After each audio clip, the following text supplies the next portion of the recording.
반갑습니다. 반갑습니다. 장마가 지나니까 또 폭염이 와가지고 고생들 많으시죠?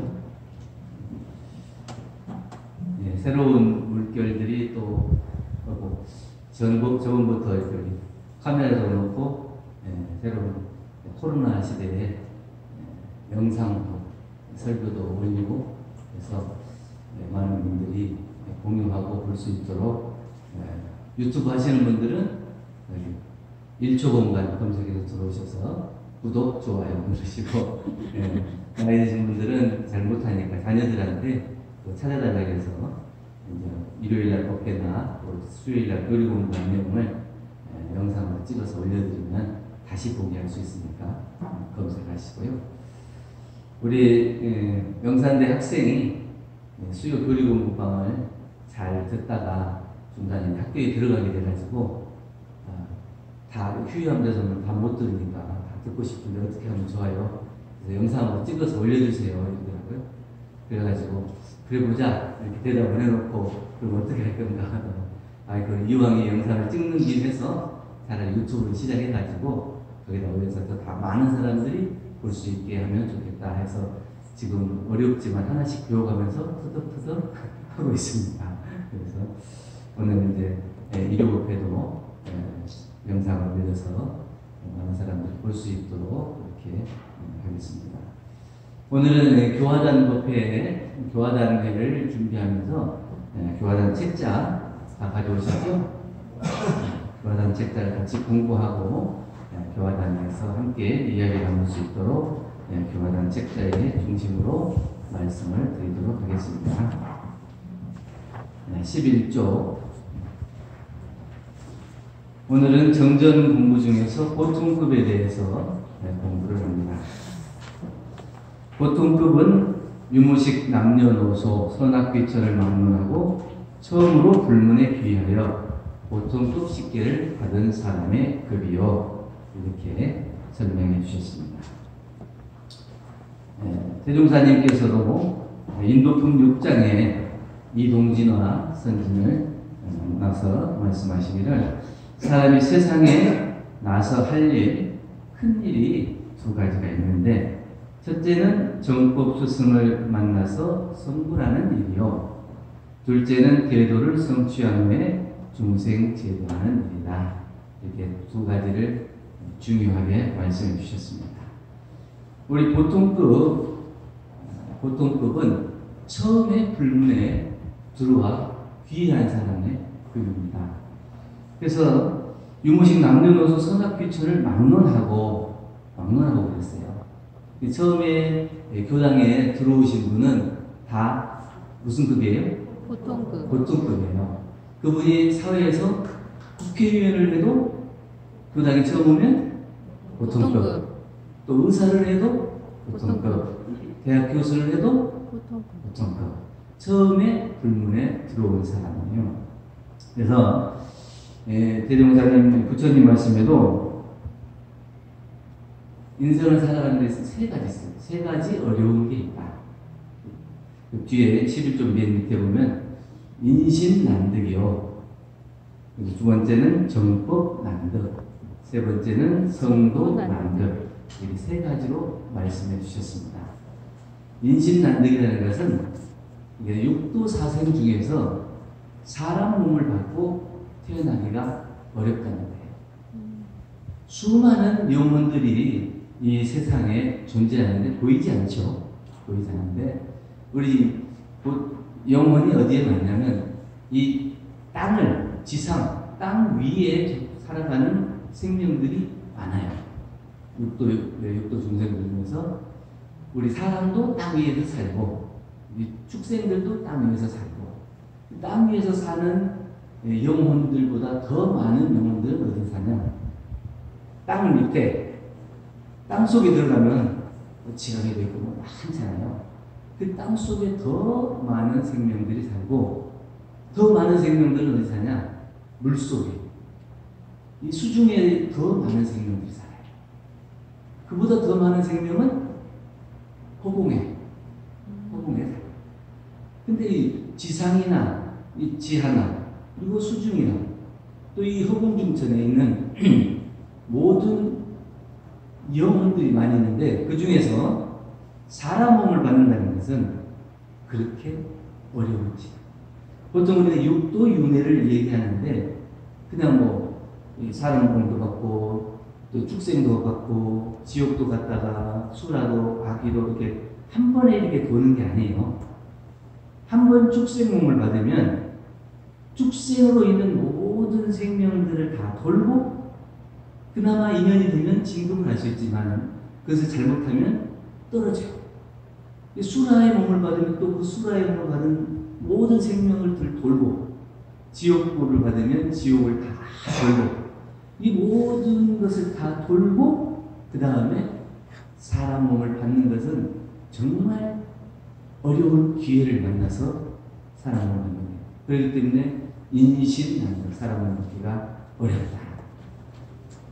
그래서 이제 두 번째는 정법 난득 그랬죠. 그 다음에 사람 몸을 받았다 하더라도 정말로 성현의 법의 가르침을 만나서 인생의 바른 도를 듣고 알아서 실천하는 것이 어려워요. 또 많은 사람들이 신앙을 하고 있지만 제대로 된 신앙을 하는 사람이 드물고 수행의 길을 제대로 밟아서 하는 사람도 드뭅니다. 정법을 만났다 하더라도 확실하게 그 정법에 대해서 알고 실천하는 사람은 정법을 제대로 만났다 이렇게 얘기할 수 있겠죠. 우리는 이제 세 가지 어려운 것 중에서 몇 가지는 이루었어요? 사람 몸을 받았기 때문에 인신난득은 면했고 그 다음에 정법난득인데 정법회상에 들어와서 우리가 신앙과 수행을 철저히 하고 있기 때문에 이걸 또 면했어요. 하나는 성도난득. 그러면 이 두 가지를 면했는데 마지막 한 가지 어떻게 성불을 해서 중생을 구제하는 길에 들어설 것인가. 이 어려움을 극복하는 데 우리는 공을 들여야겠죠. 네. 우리가 교단에 처음에 들어오면 보통 그때는 입교증을 받잖아요. 그 입교를 해서 입교증을 받아요. 근데 그 입교증이 어떻게 말하면 극락 가는 차표고 천국에 가는 보증수표고 이렇습니다. 처음에는 그 입교증이 그냥 뭐 입교했으니까 주는 거겠지 이렇게 생각하고 그냥 소홀히 하고 어디 농안에다가 서랍 안에다 넣어놓고 이러는데 자기가 정말 어려운 일을 당해가지고 가만히 고민하다가 생각하다가 갑자기 내가 옛날에 원불교에 입교했었지. 그래서 입교한 것이 생각나서 그 입교증을 들고 교단에 찾아가요. 그래가지고 나중에 그 본문을 듣다가 점점 자기가 그 어려움을 극복하고 이겨내는 이런 교도님들도 계십니다. 근데 그것이 어려운 환경에 내가 그것을 정말 힘을 필요로 할 때 그게 이제 차표거든요. 그래서 그것이 어디로 갈 것이냐 정의되어 있지 않지만 이것은 분명히 입교증은 정법을 만날 수 있는 차표이기 때문에 정법 난득에 대한 그 해결해 줄 수 있는 차표 이게 입교증이고 근데 교단에 처음 오면은 사회에서 활동하시는 분들 있더라고요. 그래서 그 직장에서 높은 직급에 있는 사람을 따라서 오는 경우도 많아요. 종교도 어떤 면에서는 하나의 사회활동의 일환으로 이렇게 돼 있어서 그래서 사장님 따라서 가요. 또 뭐 회장님 따라서 가고 그런데 나중에 교당에 오면 교당에 와서도 사장님이고 회장님으로 그렇게 생각하고 또 활동하시는 분도 있더라고요. 근데 우리가 이제 교당에 오면 불문에 들어와서 모든 것을 다 내려놓는 거예요. 보통 그건 뭐예요? 보통은 평준화다. 보통이라고 하는 것은 다 똑같은 거예요. 똑같은. 그래서 그 평등은 그래요. 불교에 가면은 일주문 그죠? 사찰에 가면 일주문을 들으셔야 되잖아요. 그 일주문의 다른 말은 평등은 그래요. 그 일주문을 들으시면 모든 사람이 다 평등. 부처님 법 앞에서 모든 사람이 다 평등하다. 그 사람이 밖에서 어떠한 직위가 있고 직책이 있다 하더라도 이 본문에 들어와서는 다 평등하다. 그럼 새로 시작해야 된다. 이런 얘기예요. 그래서 그 마음이 다지기가 어렵습니다. 중생의 세계에서 진리의 세계로 들어갈 때 그 마음을 다지는 거예요. 내가 지금 출발하는 입장에 있다. 그 마음을 갖지 않으면 언제 그 마음이 방심이 될지 몰라요. 그래서 처음에 불문에 들어오면 그 평등문을 먼저 생각하고 보통이라고 하는 것은 보편, 누구나 해야 되는 그런 것입니다. 그래서 불문에 들어오면 누구를 막론하고 그렇습니다. 어떤 신분이든지 상관없이 일단 보통급을 거쳐야 된다는 것입니다. 보통급 시기를 일일이 시작하면 다음 단계로 올라가게 돼요. 어떤 분이 우리 정전 내용을 보고 정전이 다 알기 쉽게 설명이 되어 있잖아요. 그래서 양이 많은 것도 아니고 성경처럼 양이 많은 것도 아니고 정전만 딱 본다면 그게 페이지도 얼마 안 돼요. 읽어보면 그냥 뭐 한두 시간이면 다 읽어볼 수 있는 내용이거든요. 그래서 그걸 딱 읽어보고는 이거 뭐 원불교 말씀은 쉽네. 누구나 다 알겠네. 이게 처음에는 생각해요. 그래서 교무님한테 가서 원불교는 너무 쉽게 설명해 주셨네요. 누구나 다 알겠네요. 교무님이 그러면 잘 실천해 보세요. 이렇게 얘기해요. 나중에 시간이 가면 갈수록 자기가 이게 정말 쉽다. 누구나 다 할 수 있겠다. 이렇게 생각했던 것이 점점 마음에 부끄러움이 와요. 여러분들은 지금 이제 교당에 와서 보통 30년 또 40년 이렇게 다니셨는데 원불교 법이 쉬운가요? 쉬운가요? 어려운가요? 그냥 글로 알고 글로 이해하는 거하고 자기가 정말 생활 속에서 실천하는 거하고는 천지의 차이가 있어요. 그렇기 때문에 신앙이라고 하는 것, 수행이라고 하는 것은 내가 그것을 지키고 실천할 수 있을 때 신앙이다, 수행이다 이렇게 얘기하지 머리로 아는 것만 가지고서는 그것을 내가 신앙이다, 수행이다 이렇게 얘기가 하기 힘들어요.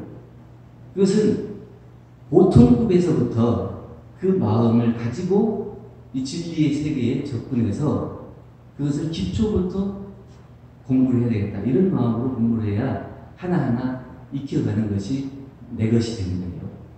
근데 그걸 갖다가 중간중간에 건너뛰면 내 것이 안 됩니다. 늘 다른 사람하고 비교해서 항상 내가 부족을 느끼게 되죠. 우리 축구선수 중에 유명한 손흥민 선수가 있죠. 손흥민 선수가 있는데 그 아버지한테 축구를 배웠어요. 근데 그 아버지가 처음에 축구를 시킬 때 기본 동작만 오랫동안 시켜줘요. 다른 사람은 다른 걸로 나가서 진도가 더 나가가지고 기술을 익힐 때 이 아버지는 축구의 기본 자세만 계속 하도록. 그런데 그 기본을 오랫동안 익힌 손흥민 선수가 지금은 어떻게 세계적인 스타가 되고 세계적인 선수가 돼요. 그 아버지는 오랫동안 운동을 하면서 기본이 얼마나 중요한 것인가 그것을 확실히 알았던 거예요. 그래서 내 아들이 빨리 성공을 하기를 바라는 게 아니고 큰 축구 선수가 되게 하기 위해서는 기본에 충실하는 것이 무엇보다 중요하다. 그것을 알았기 때문에 그 기본기를 충실히 시켰던 겁니다. 우리도 공부를 할 때 이 보통급에서 오래 머무르는 것이 훨씬 더 공부를 하는데 도움이 됩니다. 빨리 특신급 되고 상민급 되고 항마이 되고 또 법호도 받고 법사가 되고 이런 것이 중요한 게 아니고 빨리 거기에 도달하는 것보다는 내가 그 자리를 갈 때 확실하게 가고 정말 진리를 깨쳐서 가는 것이 더 중요해요. 그리고 높은 건물을 지을 때 훨씬 더 기초를 튼튼히 하잖아요. 네. 작은 건물 지을 때는 그 기초도 그렇게 오래 걸리잖아요. 우리 송사님 집을 많이 지어보셨으니까 잘 아시겠네요. 높이 올라갈수록 기초를 튼튼히 해요. 그래서 우리가 목표를 어디까지 하고 계시죠? 법의 등급 중에서 어디까지 목표하고 계시죠? 보통 급으로 끝나는 건가요? 계속 올라가야 되잖아요. 대종사님께서 밝혀주신 대각 의뢰인이 법의 등급의 완성까지 가려면 이 기초를 충실히 해야 된다는 얘기입니다. 그래서 이 정점 공부의 보통법이 중요합니다. 저는 들에 가면은 봄에 농사를 짓기 전에 밭을 갈아봤잖아요. 근데 저는 그게 너무 좋아요. 그걸 보면은 비어있는 들판에 농사를 짓기 위해 갈아놓은 그 빈 들판을 보면 오히려 마음이 훨씬 더 풍족해져요. 어떤 사람은 가을에 다 익은 곡식을 보고 이 추수할 걸 생각하고 마음이 든든해지겠지만 저는 그 농사를 짓기 전에 준비하는 농부의 그 마음 그리고 그것을 바라보는 제 마음 비어있는 아무것도 없는 상태에 지금 준비하는 기초 그것이 훨씬 더 마음이 부족하고 앞으로 저기다가 내가 심고 가꾸고 가을이 될 때까지 드리는 정성이 눈으로 이렇게 그려지면서 그 모습이 훨씬 더 가슴 벅찬 희망이고 그렇습니다. 그래서 보통급은 내가 부족하다 아직 어리다 이렇게 생각할 게 아니라 앞으로 내가 한 계단 한 계단 밟아 올라갈 날이 정말 기쁨과 행복이고 희망이다 이렇게 생각하면 이 보통급 공부가 쉬워질 것이라 생각합니다. 보통급은 특히 주의해야 될 것이 몸으로 짓는 거예요. 몸과 입과 마음으로 우리가 계문을 범하잖아요. 근데 보통급 식기에는 주로 몸으로 짓는 죄업을 많이 다루고 있습니다. 그래서 과거에 잘못된 습관이나 악습으로 내가 몸에 길들여진 것을 이제 불문에 들어와서 먼저 몸을 계율을 지키면서 그걸 고쳐나갑니다. 그 다음에 이제 입으로 짓는 죄업도 고치고 마음으로 짓는 죄업도 고치는데 먼저 몸을 내가 어떤 행동을 하고 어떤 나쁜 습관이 길들여져 있는가 이것을 생각해서 그것을 고치는 데 노력해야 됩니다. 우리 최근에 이제 교당에 오신 분 무연들 입교증 받고 보통급 식기금 받았잖아요. 보통급 식기금은 받기 전하고 받은 이후에 마음 상태가 좀 달라지죠. 네. 아무래도 그 받기 전보다는 술자리가 좀 덜하죠. 그래서 이게 그 계문을 받고 이제 보통급 식기를 지키려고 마음 먹어서 그것을 지키다 보면은 점점 이게 술자리가 줄어들어요. 그러니까 내가 어떠한 행동을 하느냐에 따라서 거기에 따라오는 사람도 내가 좋아하는 취향대로 따라와요. 유유상종이라고 그러잖아요. 그래서 내가 잘못된 습관과 잘못된 악습으로 길들여진 사람은 똑같이 그런 길들여진 사람이 나에 가까이 있어요. 그렇기 때문에 훨씬 죄 지을 확률이 높고 더 나도 모르는 가운데 나쁜 죄업을 많이 지켰죠. 그러나 보통급 식계임을 받고 점점 계문을 지키다 보면 나하고 상대하는 사람들이 점점 교당에 다니는 사람, 공부하는 사람 이런 사람이 좀 늘어나죠. 그럼 자연 은연 중에 이 공부길이 열리는 거고 내가 이런 공부를 더 해야 되겠다 이렇게 유유상종해요. 그래서 내 마음을 어떻게 갖느냐 그 보통급 식계를 받고 어떻게 하느냐 이게 중요합니다. 보통급은 공부의 기본이고 기본은 부족해도 되는 것이 아니라 모든 봉사의 기초가 튼튼해야 높이 올라가듯이 그 기본에 충실하는 것이 보통급입니다. 그래서 제가 생각할 때 보통급 처음에 교당에 들어와서만이 보통급이 아니고 보통급에 보통급이 있고 특신급에 보통급이 있고 상정급에 보통급이 있고 항마리에 보통급이 있고 이렇게 모든 계문에 모든 법위에 보통급이 있어요. 나는 이제 보통급을 지나고 특신급이니까 보통급 계문은 안 지켜도 되고 보통급처럼 내가 마음에 그런 정말 믿음과 수행을 가지지 않고 공부해도 된다 이렇게 생각하면 큰 오산입니다. 보통급에서도 보통급을 지켜야 하고 특신급에서도 보통법을 더 잘 지켜야 되고, 상등급에 가면 더 지켜야 되고, 법위가 올라갈수록 더 기본이 되는 보통법에 충실해야 된다. 이것을 염두에 두고, 내가 공부에는 요령이 없는 것 같아요. 요령이 없어. 공부에는 정성이 있을 뿐이고, 그 정성이 결국 우리의 실력이 되는 것이지 어떤 공부에 요령이 없습니다. 보통부터 이 요령을 잡지 않고 정성을 다해서 공부하는 그 기본, 그 실력을 갖추는 기본, 여기에 최선을 다해야 우리가 법의 단계를 한 단계 한 단계 밟아서 올라갈 수 있는 참다운 공부인이 될 거라 생각하고, 오늘 정전에 보통급에서 함께 공부했습니다. 감사합니다.